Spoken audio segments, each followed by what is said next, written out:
Filipino 4, Quarter 3, Week 8, Matatag Curriculum.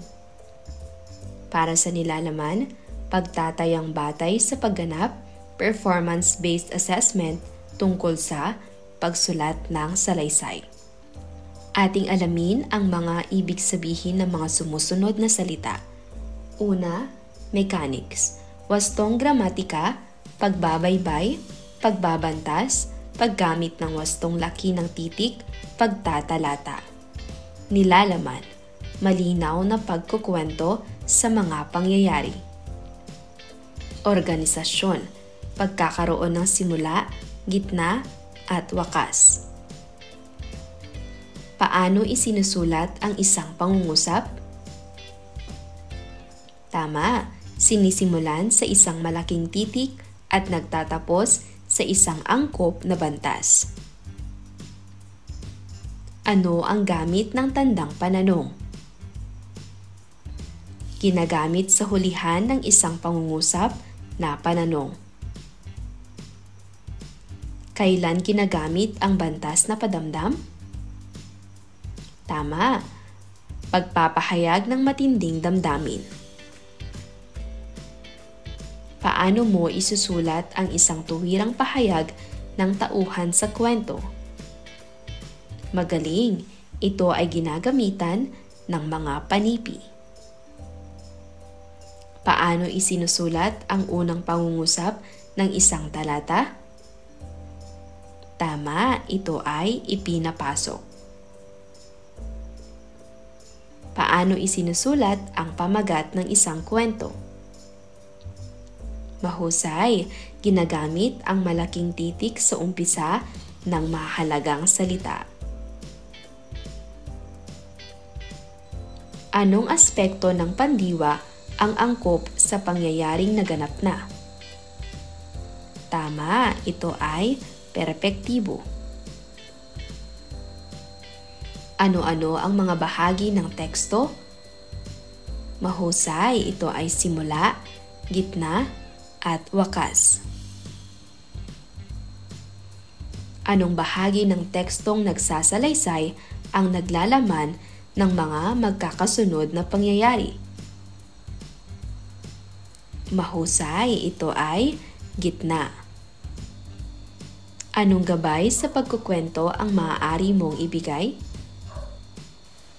Mahusay, pagpili ng kaaya-ayang paksa, paggamit ng mga hudyat ng pagkakasunod-sunod at pag-uugnay-ugnay.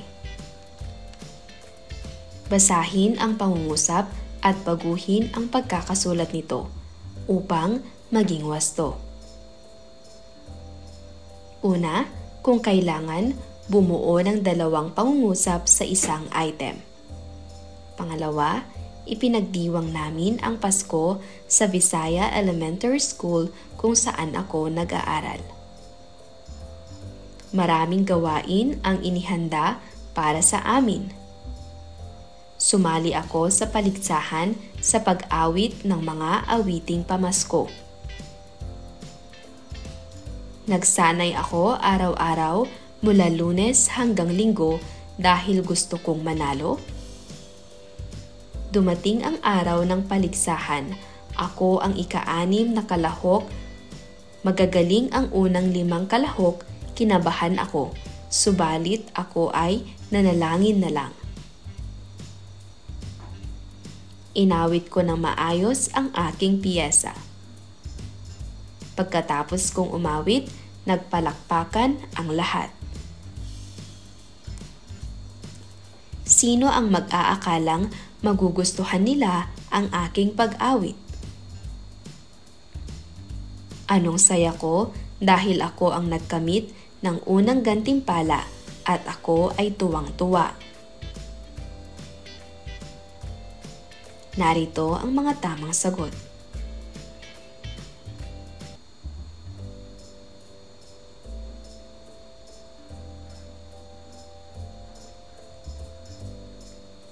Para sa ika-4 at ika-5 bilang.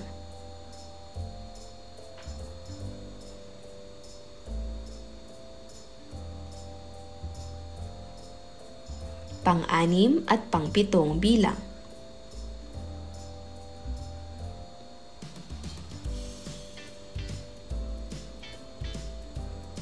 Pang-8 at pang-9 na bilang.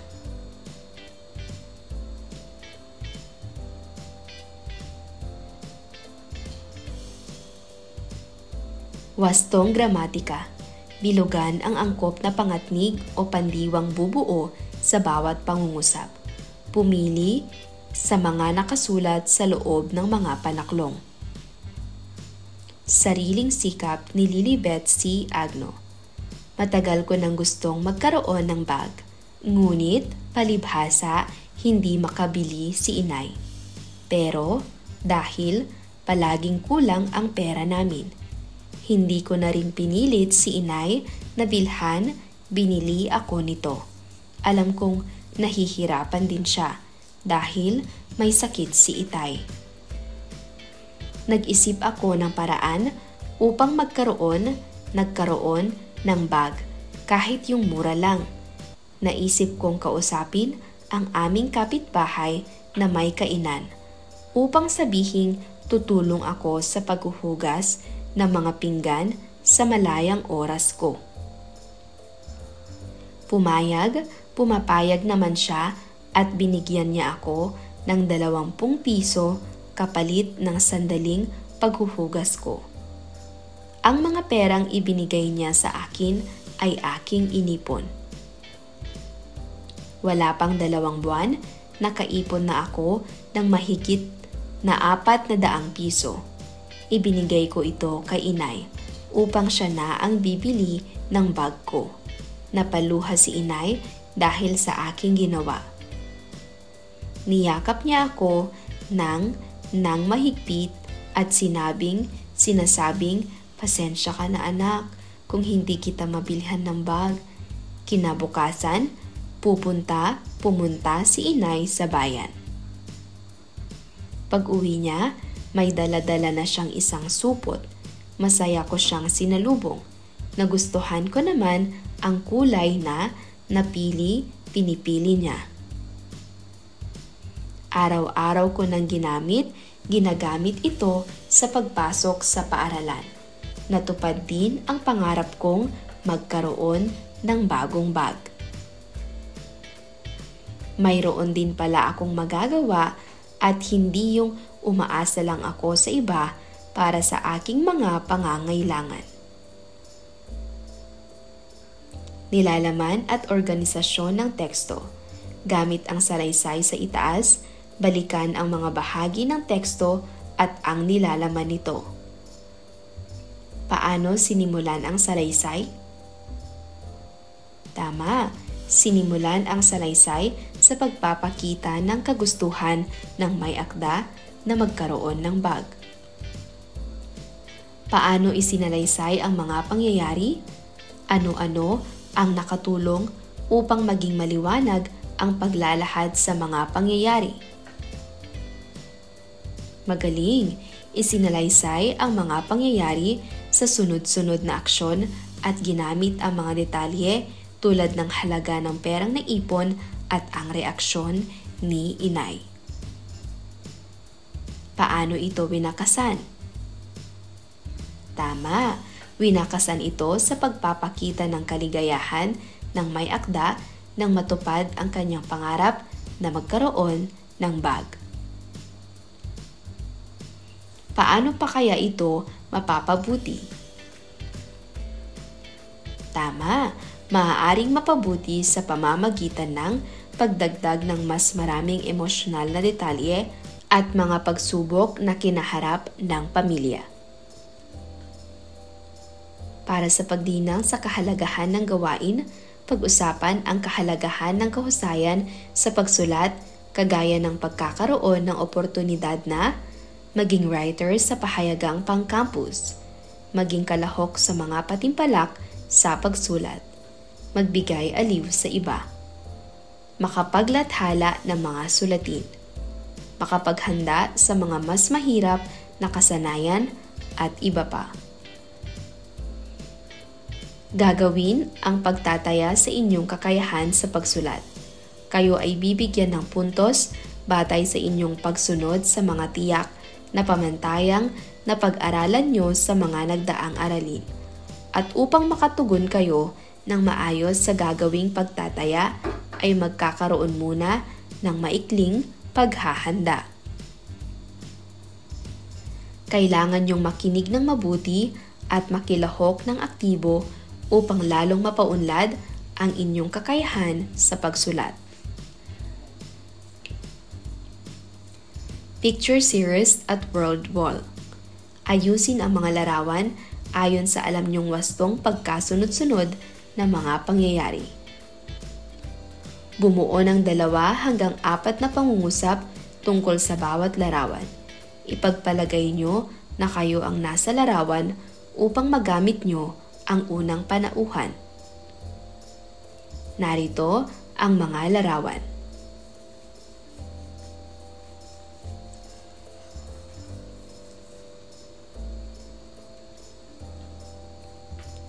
Narito ang maaaring maging kasagutan. Para sa unang larawan, mayroon akong nakitang isang ibon sa daan.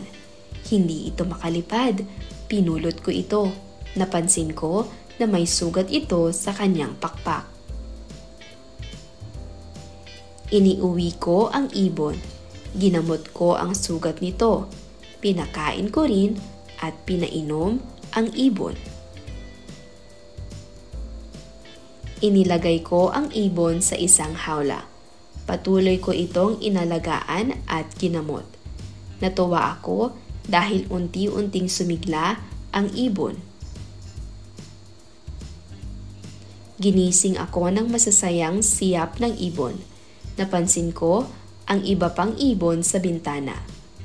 Natuwa ako habang pinagmamasdan ang mga ibon at pinakikinggan ang masayang pagsiyap ng mga ito. Napalingon ako sa ibong nasa hawla. Naawa ako sa kanya. Binuksan ko ang hawla at pinalaya ang ibon. Narito rin ang ibang bersyon.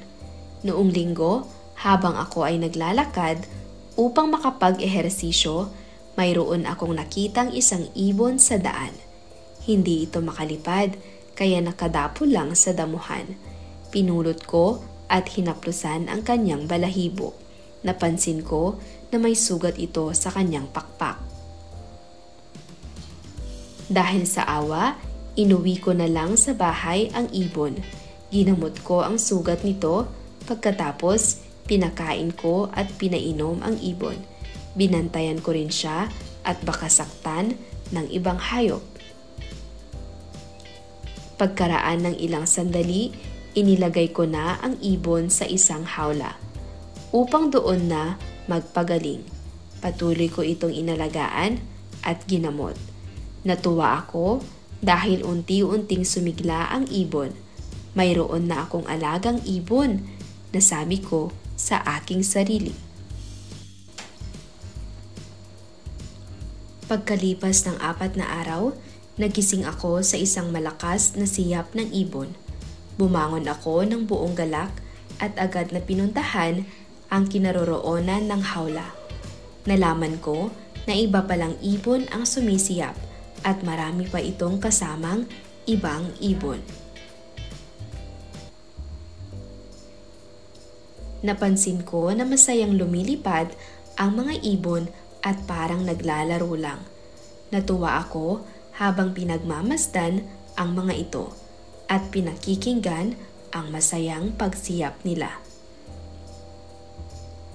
Subalit, naputol ang aking saya nang napalingon ako sa ibong nasa hawla. Parang hindi ito masaya, parang gusto niyang lumabas. Naawa ako sa kanya. Binuksan ko ang hawla at pinalaya ang ibon. Sumabay ito sa iba pang mga ibon at sumiyap ng malakas na para bang sinabi niyang salamat sa pagpapalaya. Narito ang mga halimbawa ng mga pananda o hudyat sa pagsasalaysay. Mga panandang nagsasaad ng panahong tapos na. Noong linggo, pagkaraan ng ilang sandali, Pagkalipas ng 4 na araw, noong summer, noong 1 taon, kagabi, 2 araw na ang nakalipas, kanina, kahapon, kaninang umaga, 3 linggo na ang nakalipas. Noong nagpunta kami sa Davao, 5 taon na ang nakalipas, noong kaarawan ko. Para naman sa mga hudyat ng pagkasunod-sunod sa tekstong pasalaysay o pag-uugnay-ugnay. Pagkatapos, sumunod, sa huli, nang lumaon, at maya-maya, pangalawa, ikatlo, una. Dahil dito, rin, subalit, paggamit ng panghalip na tumutukoy sa unang nabanggit, ito. Mga salitang kilos na tapos na. May panlaping na. Nakita, napansin, natuwa, naputol, nalaman, napalingon. May panlaping in. Ginamot, inalagaan, pinakain, iniuwi, binantayan, hinaplusan. May panlaping nagpahinga, nag-alaga, naglaba, nagpunta, nagtakbuhan, nag-impake. May panlaping bumangon, pumasyal, kumain, humiga, tumakbo, umalis. Pagbuo ng balangkas. Magtulungang gumawa ng balangkas ng isang salaysay. Halimbawa, isang karanasang hindi malilimutan, magsisimula sa panimula o simula, gitna o katawan, unang pangyayari at mga detalye nito. Ano ang nangyari? Saan ito nangyari? Kailan ito nangyari? Paano ito nangyari? Ikalawang pangyayari, ikatlo, ikaapat, hanggang sa ikalima. At ang wakas o konklusyon. B. Pagbuo ng pamagat. Bumuo ng mas tiyak na pamagat batay sa mismong karanasan. Halimbawa, masayang karanasan, ang aking pinakamasayang karanasan. Nawala ang aso, nang mawala si Brownie. Pamamasyal sa parke. Isang masayang araw sa parke. Pagbuo ng panimula at wakas. Magbigay ng ilang panimula at wakas. Pagbibigay ng opinyon, walang katumbas ang pamamasyal sa ibang bansa. Pagbanggit ng nadarama, ang pagkakaroon ko ng isang bagong bisikleta ang pinakamasayang karanasan ko. Pagbibigay ng aral na natutunan. Mula noon, hindi na ako umaalis ng bahay nang hindi nagpapaalam. At iba pa. Pagpapakita ng modelo. Narito ang nabuong salaysay sa unang araw at talakayin ang pagkakabuo ng mga bahagi nito, pati ang pamagat. Saglit lang, ngunit masaya. Ni Lilibet C. Agno. Matagal ko ng pangarap ang magkaroon ng isang alaga at sa loob ng 4 na araw ay nagkaroon nga ako nito. Ito ay nagbigay sa akin ng lubos na tuwa. Noong linggo, habang ako ay naglalakad upang makapag-ehersisyo, mayroon akong nakitang isang ibon sa daan. Hindi ito makalipad, kaya nakadapo lang sa damuhan. Pinulot ko at hinaplusan ang kanyang balahibo. Napansin ko na may sugat ito sa kanyang pakpak.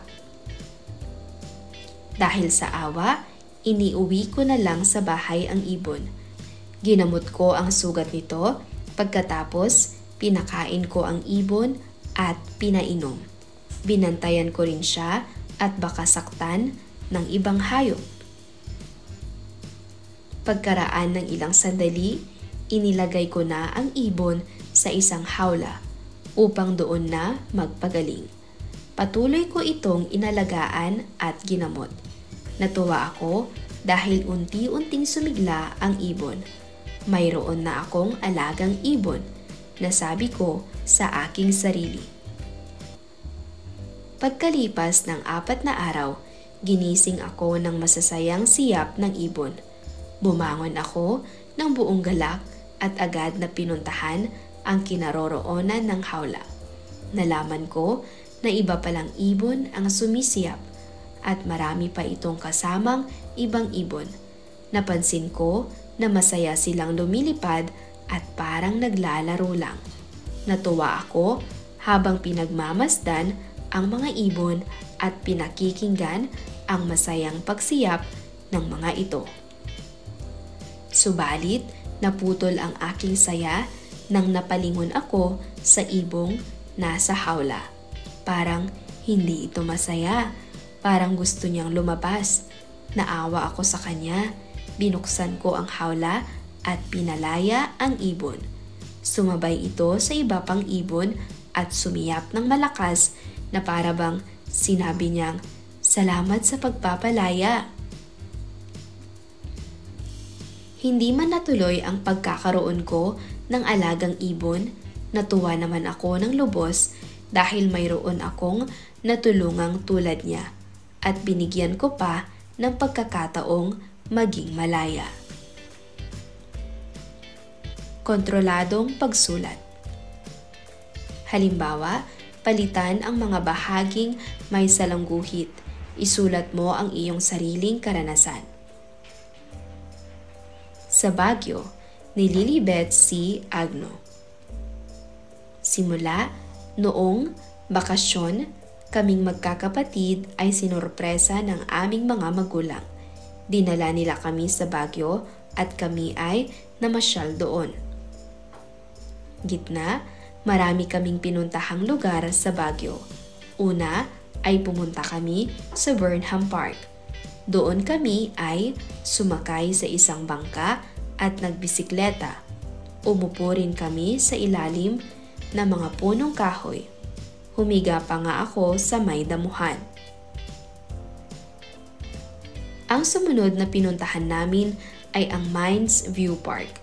Nakita ko roon ang mga kabahayan at magagandang tanawin mula sa itaas ng bundok.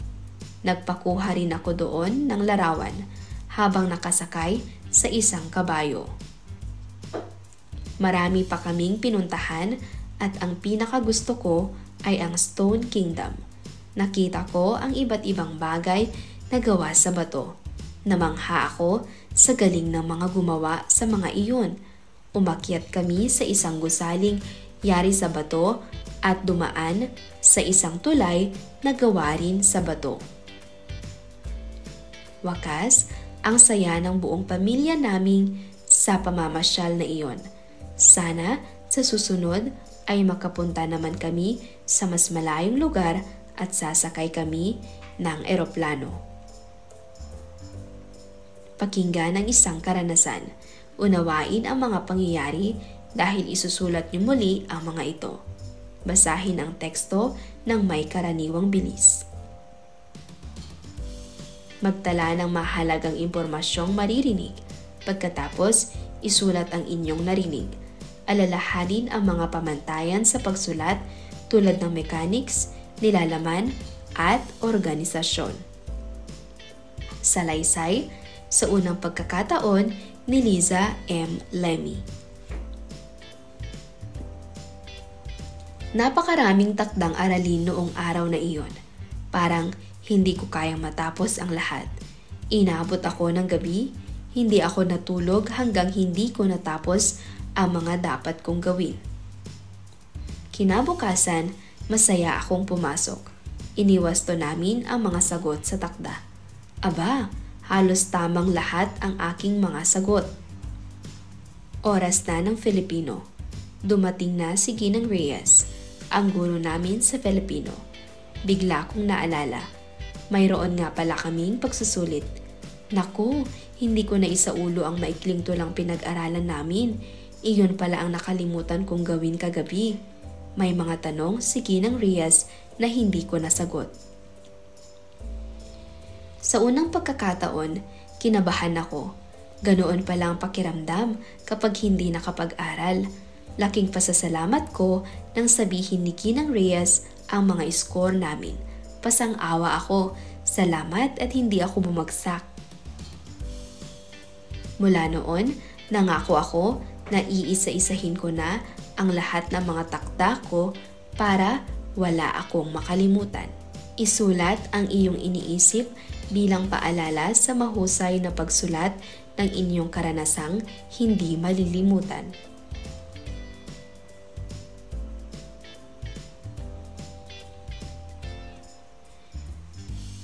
Paano ako makabubuo ng isang magandang sulating nagsasalaysay?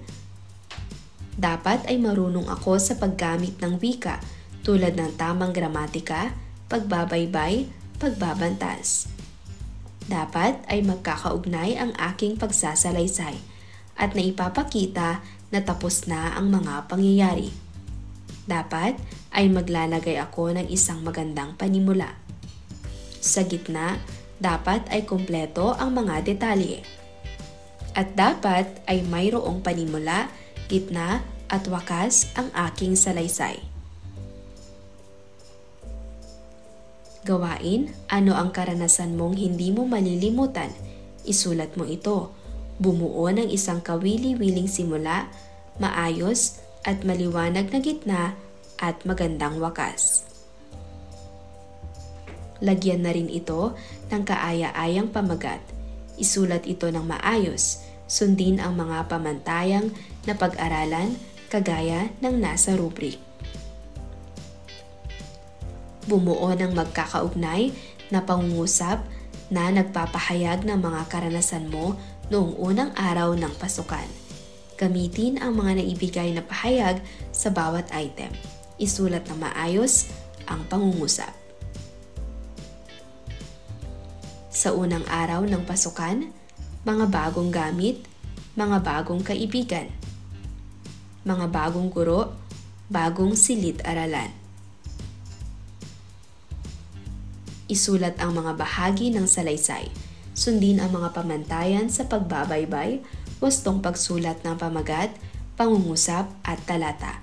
Paghiwa-hiwalayin ang mga talata ng simula, gitna at wakas.